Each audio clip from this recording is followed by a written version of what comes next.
È stato inaugurato questa mattina il laboratorio di regia televisiva dell'Istituto di Istruzione Superiore Scarpa Mattei di Fossalta di Piave, realizzato nell'ambito del programma FESRPON 2014-2020 per la creazione di ambienti didattici innovativi. In questa scuola in cui funziona e attivo un indirizzo di audiovisivo da 10 anni ormai, a noi pareva che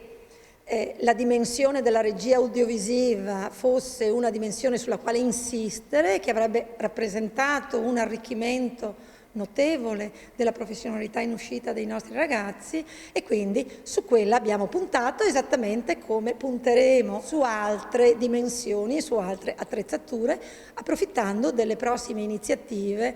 legate ai PON FSR. La scuola assolutamente più che mai da oggi è vicina a quello che è il settore audiovisivo che è presente nel territorio. Abbiamo un sistema appunto di registrazione, di utilizzo delle telecamere che è ad altissima definizione. È esattamente un sistema che si può trovare all'interno di una televisione locale o anche nazionale tradizionale, e quindi è pronto appunto per la televisione del futuro. Questo deve essere un punto di partenza, perché abbiamo visto che ci sono tanti ragazzi motivati, ma soprattutto abbiamo tanti docenti che veramente ci stanno dando un segnale fondamentale per dire: noi ci siamo, metteteci a disposizione quelle strutture, ma soprattutto quelle opportunità, perché noi vogliamo crescere, far crescere i nostri ragazzi e dar loro questa grande opportunità professionale e lavorativa, che è uno dei temi che la politica si pone tutti i giorni. Quindi è fondamentale dire che oggi è un gioco di squadra,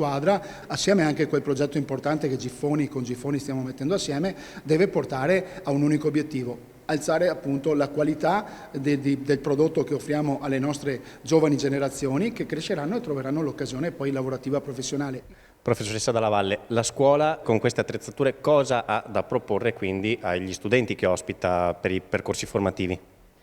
E la scuola, grazie a tutte queste strutture e ai progetti che ha messo in atto, offre competenze, offre la possibilità di mettersi in gioco, di realizzare i propri sogni. Qui ci sono molti ragazzi che arrivano chiedendo solo di avere delle opportunità e di poter crescere e di realizzare quello che poi hanno in mente. Ecco, quello che facciamo noi è dare opportunità, e il successo che questi ragazzi stanno avendo nel territorio e fuori dal territorio, e come ha detto il vicepresidente,